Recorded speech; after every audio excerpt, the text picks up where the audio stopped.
নমস্কাৰ বন্ধুসকল, মই হিৰেণ।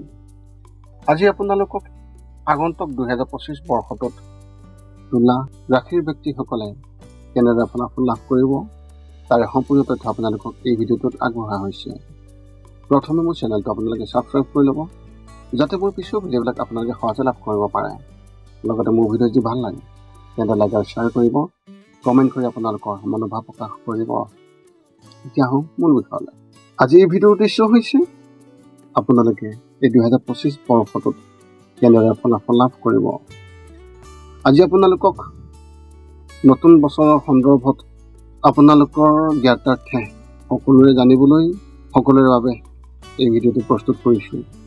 আমি সকলোৱে নতুন বছৰৰ সন্দৰ্ভত আমি কেনেধৰণৰ ফলাফল লাভ কৰিম আগতীয়াকৈ জানিবলৈ আমি আগ্ৰহী, আৰু আগন্তুক সময়ত সেই সময়কণ আমি কেনেদৰে ফলাফল লাভ কৰিম তাৰ বিষয়ে আমি জানিবলৈ অত্যন্ত হাবিয়াস কৰোঁ।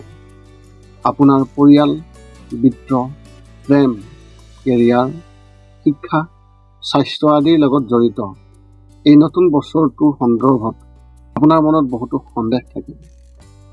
নতুন বছৰৰ বাবে সকলোৰে মনত বহু আকাংক্ষা আৰু আশা আছে। এনে পৰিস্থিতিত আপোনালোকৰ ৰাশিফলত আপোনালোকৰ ভৱিষ্যতবাণী জানিবলৈও আপোনাৰ মনত যথেষ্ট কৌতূহল থাকে। এই কথা মনত ৰাখি আপোনালোকলৈ এই ভিডিঅ'ৰ জৰিয়তে মোৰ এই চেনেলটোত 2025 চনৰ বিভিন্ন গ্ৰহ আৰু নক্ষত্ৰ মণ্ডলৰ অৱস্থান আৰু আপোনাৰ ৰাশিৰ ওপৰত ইয়াৰ প্ৰভাৱৰ ওপৰত গভীৰ অধ্যয়ন কৰা হৈছে। ইয়াৰ আধাৰত আপোনালোকৰ বাবে আপোনালোকৰ সন্মুখত এই ৰাশিফলৰ যি ভিডিঅ' আপোনালোকৰ আগত সম্পূৰ্ণ তথ্য দাঙি ধৰিম। আপোনাৰ ৰাশিফলত এই 2025 বৰ্ষৰ ৰাশিফলৰ বিষয়ে বিতংভাৱে আপোনালোকে জানি লোৱাটো অত্যন্ত প্ৰয়োজন বোধ কৰোঁ। আপোনাৰ ৰাশিৰ এই 2025 বৰ্ষৰ সকলোৰে আগন্তুক বছৰ ভৱিষ্যতবাণী আৰু চলি থকা বছৰটোৰ বিষয়ে এনে পূৰ্বাভাস দিবলৈ বিচাৰিছোঁ, যাতে আপোনালোকে সেই অনুসৰি প্ৰস্তুতি চলাব পাৰে আৰু সাৱধানতাৰে কামবোৰ কৰি যাব পাৰে, যাতে যিকোনো অপ্ৰীতিকৰ পৰিঘটনা ঘটাৰ আগতে আপুনি যাতে সাৱধান হৈ থাকে আৰু এনে পৰিস্থিতি যাতে আপোনালোকৰ জীৱনত নঘটে বা পৰিস্থিতি লাঘৱ কৰিব পৰা যায় তাৰে সুবিধা লোৱা অত্যন্ত প্ৰয়োজন। এনে পৰিস্থিতিত আপোনালোকৰ মনত এনে কিছু প্ৰশ্ন আহিব পাৰে যে আপোনাৰ ভৱিষ্যত কেনেকুৱা হ'ব এই 2025 বৰ্ষত, বা 2025 বৰ্ষৰ ৰাশিফল আপোনাৰ কেনে হ'ব।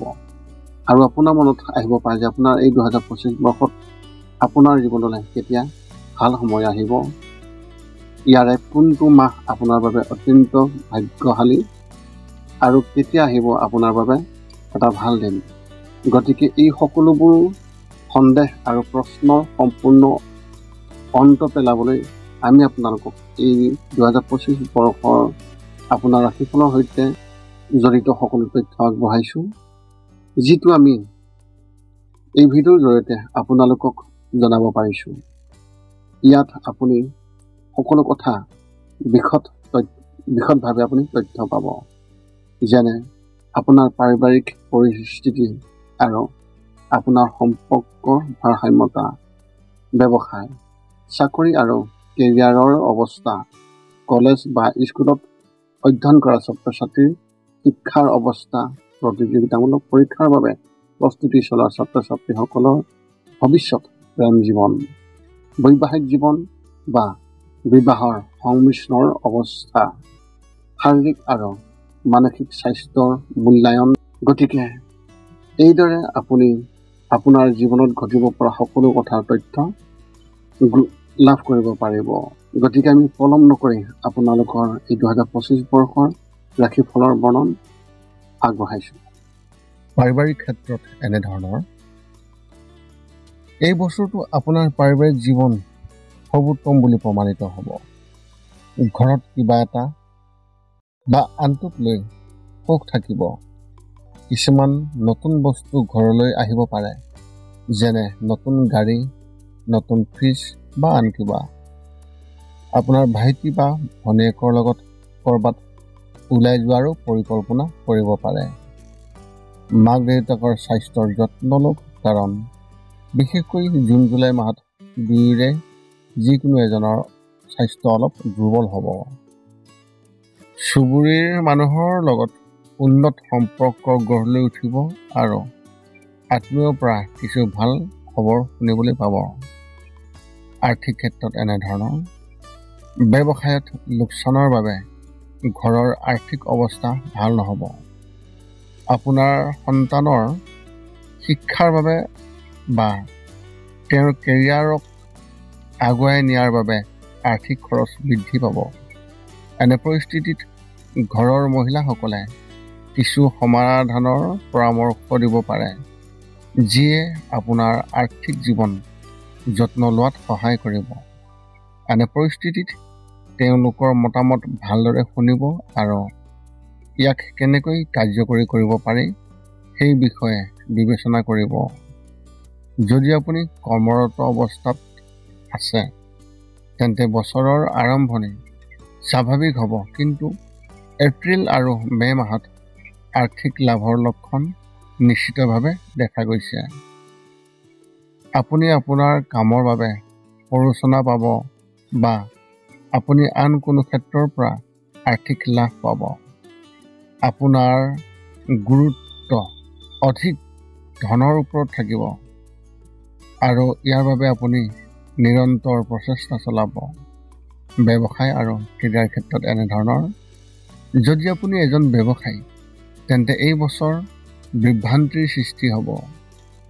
এনে কিছুমান অনুষ্ঠানৰ সৃষ্টি হ'ব যেতিয়া আপুনি সিদ্ধান্ত ল'ব নোৱাৰিব বা কি কৰিব আৰু কি নকৰিব সেই বিষয়ে বিভ্ৰান্তিৰ অৱস্থাত পৰিব। কোনো ধৰণৰ সিদ্ধান্তৰ পৰা হাত সাৰিবলৈ আপোনাৰ বয়োজ্যেষ্ঠসকলৰ পৰা পৰামৰ্শ লওক, যাতে পিছত কোনো সমস্যা সৃষ্টি নহয়। যদি আপুনি কাম কৰি আছে বা কাম কৰে, তেন্তে আৰ্থিক দৃষ্টিকোণৰ পৰা এই বছৰটো আপোনাৰ বাবে খুবেই ভাল হ'ব আৰু আপোনাৰ চাকৰিৰ অগ্ৰগতিও দেখিবলৈ পাব। সঞ্চয়ত বৃদ্ধি পাব আৰু আপোনাৰ সহকৰ্মীসকলৰ পৰা তেওঁলোকৰ মাজৰে এক ইতিবাচক পৰিৱেশ সৃষ্টি হ'ব। শিক্ষাৰ ক্ষেত্ৰত এনেধৰণৰ, বৰ্তমান যদি আপুনি স্কুলত পঢ়ি আছে, তেন্তে এই বছৰ আপোনাৰ কঠোৰ পৰিশ্ৰম কৰিব লাগিব। তেতিয়া আপুনি ফলাফল সঠিকভাৱে পাব।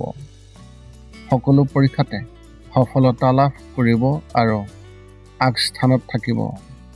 কলেজীয়া ছাত্ৰ ছাত্ৰীসকলে কিবা কাৰণত তেওঁলোকৰ যি কল্পনা, সেই কল্পনাত সমস্যাৰ সন্মুখীন হ'ব লাগিব, যদিও পিছত ইয়াৰ সমাধান হ'ব। ইয়াত আপুনি আপোনাৰ বন্ধু বান্ধৱৰ পৰা সম্পূৰ্ণ সমৰ্থন পাব। যদি আপুনি চৰকাৰী পৰীক্ষা বা প্ৰতিযোগিতামূলক পৰীক্ষাৰ বাবে প্ৰস্তুতি চলাই আছে, তেন্তে এই বছৰ কিছু সময় অপেক্ষা কৰিব লাগিব, কিন্তু ক্ৰমান্বয়ে উন্নতি আহিব। কিছুমান কথাৰ সন্দৰ্ভত মনত সন্দেহ থাকিব, কিন্তু বয়োজ্যেষ্ঠসকলৰ পৰা দিহা পৰামৰ্শ বা নিৰ্দেশনা অতি প্ৰয়োজন।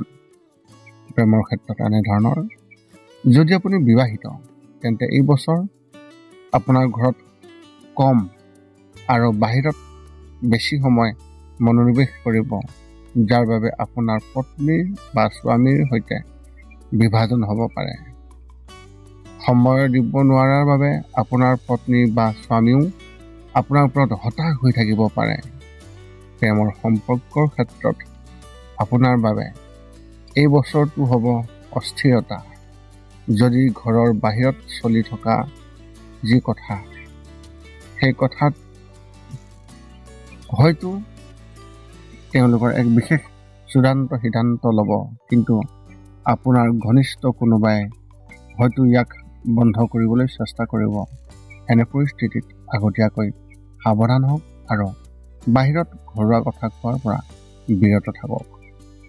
স্বাস্থ্যৰ ক্ষেত্ৰত এনেধৰণৰ, মাৰ্চ মাহত আপুনি কিবা এটা বেমাৰৰ বাবে চিন্তিত হ'ব আৰু ঘৰত কোনোবা এজনে অসুস্থ হৈ থাকিব পাৰে। কিছুমান সৰু সৰু ৰোগ বাদ দিলে বছৰটো স্বাভাৱিক হ'ব।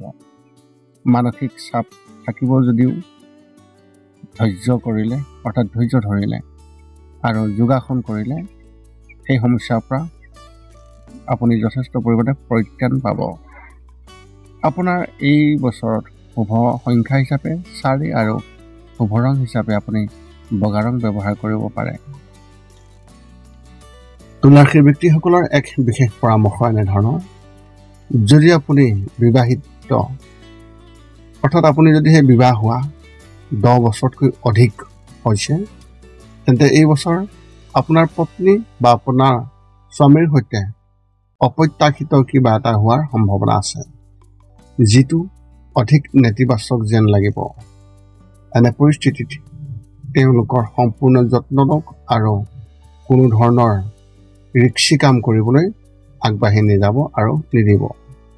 এতিয়া আপোনালোকক এই ৰাশিফলৰ বৰ্ণনৰ পিছত অতি দৰকাৰী কেইটামান কামৰ কথা আপোনালোকক উল্লেখ কৰিছোঁ, যিকেইটা কাম কৰিলে আপোনালোকে জীৱনত সুখী থাকিব পাৰিব। আপোনালোকৰ এই বছৰত আহিবলগীয়া বেয়া ফলৰ প্ৰভাৱো আপোনালোকে কমাব পাৰিব। এই 2025 বৰ্ষৰ আপোনাৰ ৰাশি অনুসৰি আপুনি ইয়াৰ ফলাফল পোৱাৰ পিছত কিছু কথা মনত ৰাখিব লাগিব। যিকেইটা কাম কৰিলে আপুনি শাৰীৰিক আৰু মানসিকভাৱে আপুনি অতি সুস্থ হৈ থাকিব আৰু লগতে আহিব লগা সংকট খুব সহজে দূৰ কৰাত সহায়ক হ'ব। এই 5টা নিয়ম এনেধৰণৰ। 1 নম্বৰ, শৰীৰটো সুস্থ কৰি ৰাখিবলৈ দৈনিক যোগাসন কৰক, য'ত মূলতঃ 10 মিনিট ওমকাৰ মন্ত্ৰ, 10 মিনিট কপালভাতি আৰু 10 মিনিট উলম বিলম এই যোগাসন জপ কৰিব লাগিব। ইয়াৰ লগে লগে আপোনাৰ শৰীৰ আৰু মানসিক স্বাস্থ্য একেবাৰে নিখুঁত হৈ থাকিব। ৰাতি শোৱাৰ আগতে নিস্তব্ধ আৰু নিৰ্জন ঠাইত 10 পৰা 20 মিনিট ধ্যান ধাৰণা কৰিব লাগে। ইয়াৰ দ্বাৰা 2টা উপকাৰ পোৱা যায়। এটা হ'ল আপুনি ভাল টোপনি পায় আৰু দ্বিতীয়তে পিছদিনা আপুনি সতেজ অনুভৱ কৰে। ধ্যান কৰি থাকোঁতে মধ্যমীয়া শব্দত শান্ত সংগীতো শুনিব পাৰি। 3 নম্বৰ হৈছে, প্ৰতি মঙলবাৰে পুৱা নিশ্চয় হনুমান চালিচা পাঠ কৰক আৰু হনুমান মন্দিৰ দৰ্শন কৰক। ইয়াৰ দ্বাৰা আপোনাৰ আৰু আপোনাৰ পৰিয়ালৰ যিকোনো ধৰণৰ সংকট দূৰ হ'ব আৰু সদায় সুখ আৰু শান্তি থাকিব।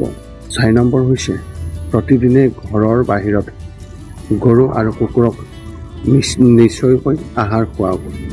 লগতে চৰাই আদিৰ বাবেও খাদ্য বা পানীৰ ঘৰৰ ছালৰ ওপৰত ৰাখিবলৈ চেষ্টা কৰক। এই পৃথিৱীখন যিমান আমাৰ সিমানেই সিহঁতৰো। নিতৌ ইহঁতক খুৱাই আমি গুণ পাওঁ আৰু গ্ৰহবোৰৰ কুপ্ৰভাৱ দূৰ হয়। মাজে মাজে চৌপাশৰ দুখীয়াসকলক উপযুক্তভাৱে সহায় কৰক আৰু ভোকাতুৰক আপুনি খুৱাবলৈ চেষ্টা কৰক। এই আছিল এই 2025 বৰ্ষত তুলা ৰাশিৰ ব্যক্তিসকলে কেনেদৰে তেওঁলোকৰ ৰাশিফলৰ ফলাফল লাভ কৰিব তাৰে সম্পূৰ্ণ বৰ্ণন। এতিয়াও যদি আপোনাৰ মনত জ্যোতিষ সম্বন্ধীয় কিবা প্ৰশ্ন আছে, তেন্তে আপুনি এই ভিডিঅ'ৰ তলত কমেণ্ট কৰক আৰু আমি আপোনাৰ প্ৰশ্নৰ উত্তৰ অতি সোনকালে দিবলৈ সকলো সময়তে সাজু আছোঁ। পুনৰ লগ পাম নেতাৰ ভিতৰত। আজিলৈ ধন্যবাদ।